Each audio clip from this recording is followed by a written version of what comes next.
Under the fading glow of the evening sun, a small street corner bustled with life. Among the vendors displaying their wares, one stall stood out, not because of its grandeur, but because of its simplicity. A single mother named Clara sat behind a table covered in handmade crafts, each item painstakingly created with love and determination. Her hands bore the marks of countless hours spent weaving, carving, and stitching, yet her face carried a quiet resilience. Clara's story was etched into every trinket on that table. Left to raise her two young children alone after an unexpected tragedy, she had turned to her passion for crafting to make ends meet. The money she earned was barely enough to keep the lights on and food on the table, but giving up was never an option. As the city moved around her in its usual chaotic rhythm, Clara's eyes darted between passers-by, her hope flickering with every potential customer who paused but moved on without buying. Tonight she needed to sell enough to cover groceries for the week, a goal that felt increasingly out of reach as the hours ticked by. Then something unexpected happened. From the corner of her eye, Clara noticed a young man, tall and composed, walking toward her stall. His presence was almost magnetic, and she couldn't help but feel a mix of curiosity and nervousness. What Clara didn't know was that this young man, Barron Trump, was about to change her life in ways she could never have imagined. Clara's life had always been simple, but filled with love. Growing up in a small town, she had learned the art of crafting from her grandmother, who taught her that even the simplest materials could be transformed into something beautiful with patience and creativity. Back then, crafting was a hobby, a way to pass lazy afternoons. Little did she know it would one day become her lifeline. Her life took an unexpected turn when she married young and moved to the city with dreams of building a brighter future. She and her husband, Mark, had two beautiful children, Lila, an imaginative 6-year-old who adored painting, and Tommy, a 3-year-old ball of energy who could light up any room. For a time, their small family flourished. Mark worked tirelessly, while Clara balanced motherhood and her passion for crafting, often making handmade gifts for friends and family. But tragedy struck when Mark was involved in a fatal car accident on his way home from work one evening. The news shattered Clara's world. Suddenly, she was thrust into the role of sole provider, with no time to grieve. Bills began piling up, and the savings they had painstakingly built quickly dwindled. Desperate to make ends meet, Clara turned to the one skill she knew best, her crafting. She transformed their modest living room into a small workshop. Mornings were spent caring for Lila and Tommy, while nights were reserved for creating handmade jewelry, wooden carvings, and embroidered linens. She learned to work through the exhaustion, her love for her children driving her forward. The little money she earned from selling crafts at local markets and street corners was just enough to cover the essentials: rent, food, and the occasional treat for the kids. Despite the hardships, Clara made sure her children never felt the weight of her struggles. She read bedtime stories with enthusiasm, helped Lila with her school projects, and played endless games of hide-and-seek with Tommy. Their laughter was her solace, the light that kept her moving forward. Her community became a source of quiet support. The neighbors knew Clara's story and often stopped by to offer a kind word or buy a trinket. Maria, an elderly woman from next door, frequently babysat Lila and Tommy when Clara had to work late. At the market, other vendors treated Clara like family, sharing advice and lending her a hand when needed. Still, life was far from easy. There were days when sales were slow, when Clara had to choose between paying the electricity bill or buying enough groceries for the week. Nights spent stitching and carving often left her hands aching, but she couldn't afford to stop. Clara refused to let her children see her falter. On the evening Barron Trump passed by her stall, Clara had just finished setting up for the night. The table was adorned with her finest creations: intricately carved wooden animals, bracelets made of colorful beads, and delicate hand-painted ornaments. She hoped the weekend crowd would bring enough sales to cover the overdue gas bill and buy Lila the art supplies she had been eyeing for weeks. Barron, on the other hand, had been walking the city streets to clear his head. The youngest Trump was no stranger to the pressures of public life. While his name opened doors, it also brought scrutiny, making him cautious about who he trusted. Barron often sought solace in quiet walks, observing the city's pulse, and finding inspiration in its ordinary moments. As he approached the market, the colorful display of Clara's crafts caught his eye. The meticulous attention to detail in her work resonated with him, reminding him of the countless hours his mother, Melania, spent designing intricate clothing lines before entering the public spotlight. He noticed Clara seated behind the table, her hands busy threading beads while her eyes flickered with hope toward potential customers. Something about her demeanor struck Barron. She seemed tired yet determined, her quiet strength echoing the struggles of someone trying to hold their world together. He slowed his pace, drawn to the stall, unaware of how much his next actions would mean to Clara and her children. That night would mark the beginning of a story neither Clara nor Barron could have predicted. A story of kindness, connection, and unexpected change. Clara adjusted the arrangement of her crafts for the third time that evening, hoping a more inviting display would attract customers. The evening crowd was thinning, and with every passing minute, her hope dwindled. She needed just a few more sales to make ends meet, but potential buyers glanced at her table and walked on without stopping. Her heart sank, but she kept her warm smile intact, knowing her children were counting on her. Then as the light from the street lamps flickered, a tall figure paused in front of her stall. Clara looked up, startled to see a young man examining her creations with genuine interest. His refined demeanor and composed expression made him stand out from the bustling crowd. As he picked up one of her hand-carved wooden animals, Clara noticed his well-tailored coat and couldn't help but wonder why someone like him would stop at her modest stall. "These are incredible," he said, his voice low but kind. Clara's breath caught. Compliments from strangers were rare, and she felt a flicker of pride in her work. "Thank you," she replied softly. The man continued to examine her crafts, asking questions about how they were made. Their conversation drew the attention of nearby passers-by who slowed their pace, curious about what had captivated him. Then, in a moment that took Clara completely by surprise, the man asked, "How much for everything on this table?" Clara froze. She had to be hearing him wrong. I'm sorry," she stammered, unsure if he was serious. He looked directly at her, his expression sincere. "I'd like to buy everything," he repeated, pulling out his wallet. Clara's world shifted in that instant. This single act of kindness would set in motion a chain of events that would change her life forever. Clara stared at the young man, her mind racing to process his words. "You want to buy everything?" she asked hesitantly, her voice tinged with disbelief. Barron Trump nodded, a gentle smile playing on his lips. "Yes, everything. Your work is incredible, and I can tell it's made with a lot of heart. I'd like to support that." For a moment, Clara hesitated, overwhelmed by the unexpected gesture. But her instincts kicked in, and she began calculating the total. "It's a lot," she said nervously, her hands fumbling as she tallied up the items. Barron didn't flinch. "That's fine," he assured her, reaching into his wallet and pulling out a crisp stack of bills. As Barron handed over the money, the stall suddenly became a hub of activity. Nearby vendors and shoppers took notice of the scene. Their curiosity piqued. A few people approached the table, their eyes darting between Barron and Clara. Some whispered, wondering who the tall, poised young man was, while others began to examine the crafts more closely, intrigued by what had drawn his attention. Clara, still processing the whirlwind moment, started packing the items into bags. "Thank you," she said earnestly, her voice thick with emotion.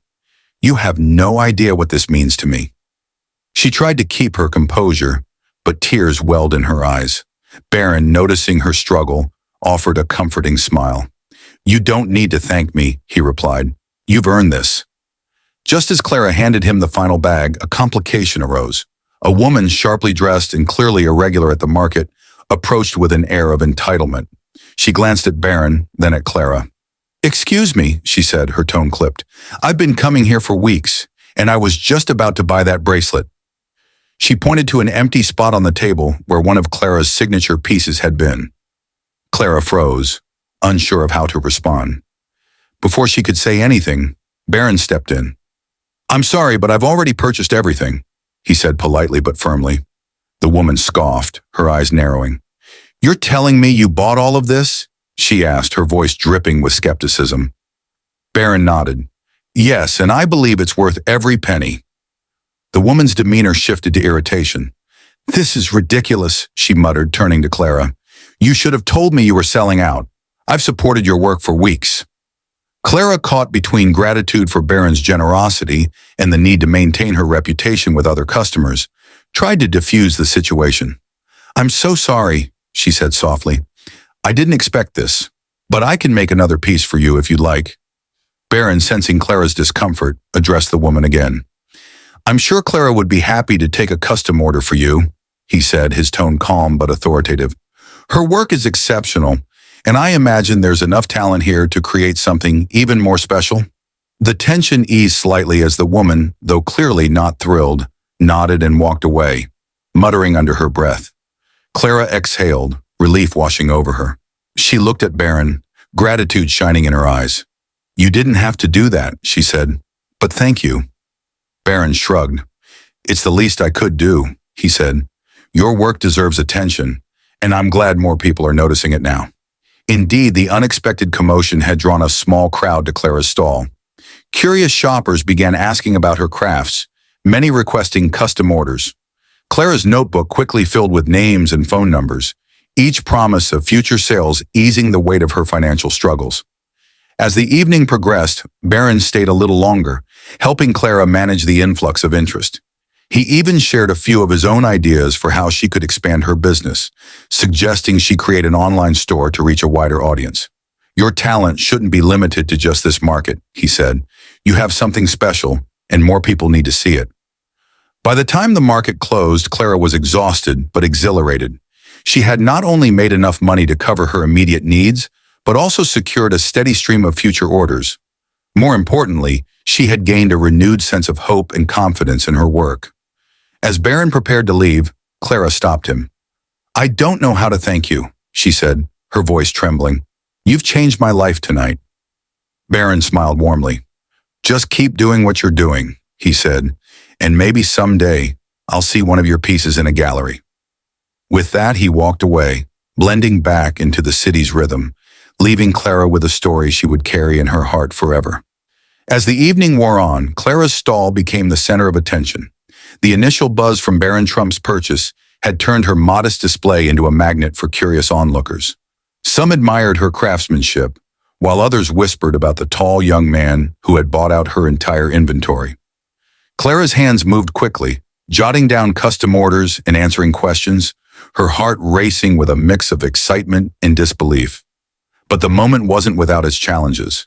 The sharply dressed woman who had earlier expressed her dissatisfaction returned, this time with two companions. Their expressions were equally critical, and their presence loomed over the stall. You said you'd make me another bracelet, the woman said, her tone sharp. I came back, and now you're busy taking more orders?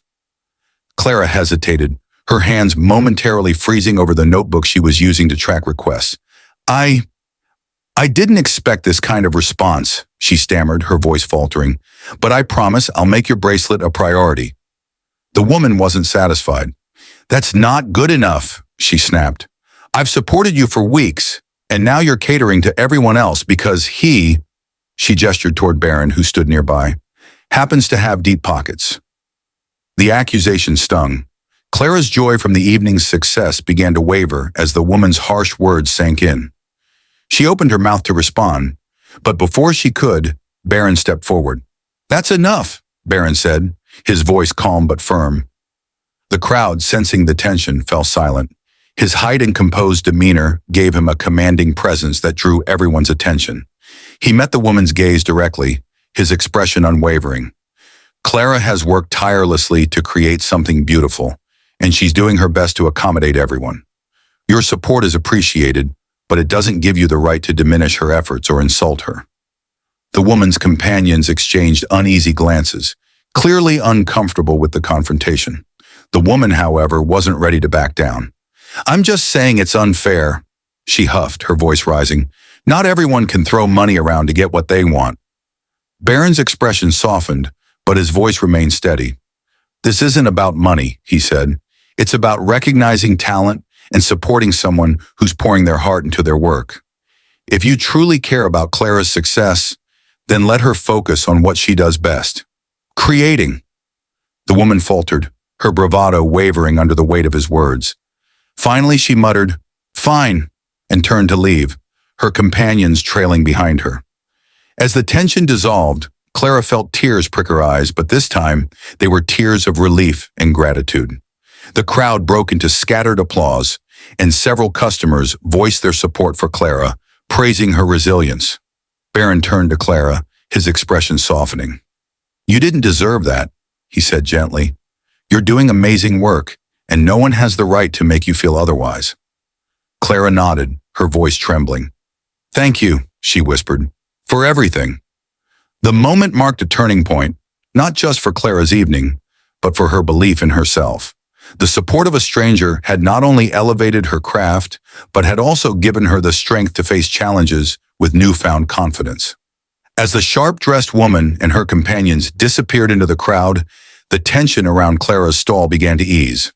The applause and words of encouragement from the bystanders filled the space with a warmth that seemed to erase the sting of the confrontation. Clara took a deep breath, her hands still trembling slightly, and offered a grateful smile to the customers still gathered around her. "Thank you all," she said softly, her voice carrying a mixture of relief and emotion. "I didn't expect tonight to turn out like this, but your support means the world to me." Barron, standing quietly by her side, noticed the notebook in Clara's hands filling with more orders. "Looks like you'll be busy for a while," he said with a gentle smile. His calm presence continued to steady her nerves. "Do you need help organizing everything?" Clara chuckled, a small, genuine laugh escaping her for the first time that evening. "I think I've got it," she replied, though her voice carried a renewed confidence. "But thank you. You've done more than enough." As the crowd began to disperse, several customers lingered, chatting with Clara and admiring her remaining work. Many promised to return for future creations, while others offered kind words of support. The night, which had started with Clara unsure if she could make enough for her family, had transformed into an evening she would never forget. Barron, sensing it was time to go, gave Clara a nod. "Keep going," he said. "You're more talented than you realize." With that, he turned and walked away, blending back into the city's rhythm. Clara watched him go, her heart filled with gratitude and hope. Her future felt brighter, and for the first time in a long while, she believed in her own potential. The days following the unexpected evening at the market brought a whirlwind of change for Clara. The orders she had taken that night became the foundation for a thriving small business. With Barron's encouragement echoing in her mind, she started exploring new opportunities, eventually setting up an online shop to showcase her crafts to a wider audience. The first few sales trickled in slowly, but word of mouth and the story of that remarkable night began to spread. Lila and Tommy noticed the difference too. Clara no longer came home defeated. Instead, she shared stories of customers who appreciated her work and how her pieces were now traveling to places far beyond the city. The spark in her children's eyes when she showed them new designs became her greatest motivation. Barron, meanwhile, quietly followed Clara's progress from afar. Though he never sought recognition, he knew his small act of kindness had made a difference. For him, it was a reminder of the impact even the simplest gestures could have. Clara's journey wasn't just about financial stability, it was about rediscovering her strength and purpose. What began as a desperate night selling crafts on the street corner had transformed into a story of resilience, generosity, and the power of believing in oneself. Clara's story is a testament to the strength of the human spirit and the incredible power of compassion. A single moment of kindness, an unexpected act from a stranger, changed not only her life, but the trajectory of her family's future. It's a reminder that every small action we take can have a ripple effect, touching lives in ways we may never fully realize. This story invites us to reflect on the moments in our own lives where kindness, perseverance, or a helping hand has made all the difference. How often do we pause to recognize the struggles of others and offer even a simple word of encouragement? Clara's journey reminds us that sometimes all it takes is for someone to see and value our efforts to reignite hope. Have you ever witnessed or experienced a moment where kindness turned a difficult situation into something extraordinary? Share your stories in the comments below. We'd love to hear how small actions have made a big impact in your life. If Clara's story inspired you, don't forget to like this video, subscribe for more heartfelt and uplifting stories, and share it with someone who might need a reminder of the power of compassion. Together, we can spread positivity and celebrate the resilience and strength that unites us all. Let's create a world where moments like these aren't rare, but part of everyday life.